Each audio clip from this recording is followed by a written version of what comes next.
Hi, I'm Tim Gideon for PC Mag. Today we're looking at the iPad 2 available from Apple on March 11th. It comes with a charger and a sync cable, no earbuds, which is a little silly since it has a headphone jack and starts at $499. This is what it looks like compared to the old iPad, which is the thicker one on top that does not have the rounded edges. The same 30-pin connector and built-in speakers sit at the bottom of the back panel, and above the volume controls a new rotation lock or mute switch. You choose which you want it to control in the settings menu.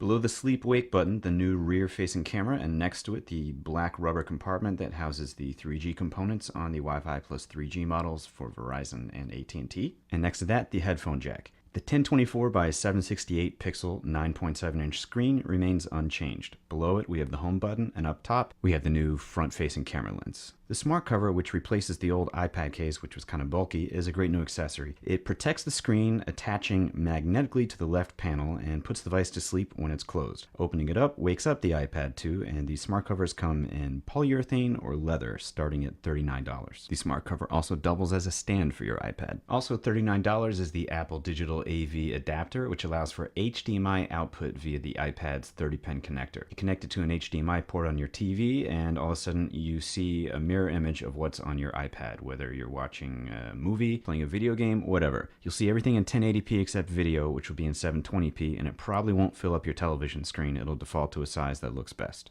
So let's check out the camera app. It shoots video in 720p, and tapping on the screen changes the aspect ratio of your view but does not affect the actual recording. Video and photos you take can be accessed by clicking on the lower left corner icon. There's no flash, and the rear-facing camera shoots images below 1 megapixel. It's more toy than tool, but the camera can be a lot of fun, especially in some of the other apps. One inclusion everyone expected was FaceTime, Apple's video chat app. It's the main reason for the VGA quality front camera. Making and placing calls is easy, but there's no HD level video like there is on the new MacBooks. The app works much in the same way it does on the iPhone and iPod Touch, and it only works over Wi-Fi. The new iMovie app is $4.99 and also similar to the iPhone's iMovie app. It's easier to use though because it has more screen space, which makes editing a little easier. You can also add generic music or songs from your iTunes library or add sound effects.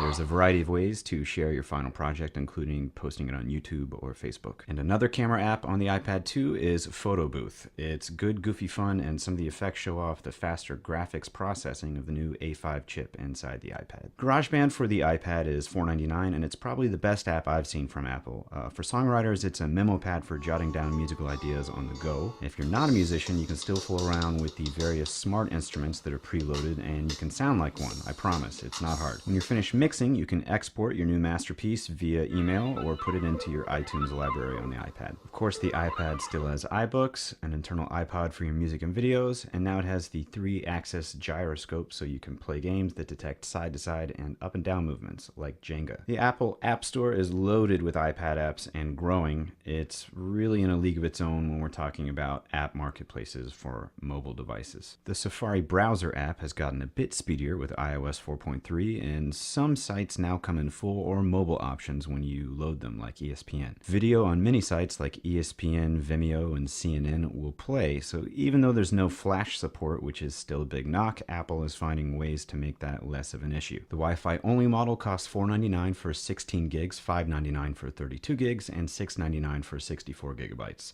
The pricing for the Wi-Fi and 3G models is $6.29 for 16 gigabytes, $7.29 for 32 gigabytes, and $8.29 for 64 gigabytes. Don't forget, you'll also have month-to-month service plans from both AT&T and Verizon. Their plans differ. You should check them out online, but there's no long-term service contract to tie you down. There's more to discuss, including the Apple TV AirPlay functionality and also the new Android Honeycomb tablets and how they'll fare against the iPad 2. For more coverage than you can possibly imagine, head to PCMag.com. Thanks for watching.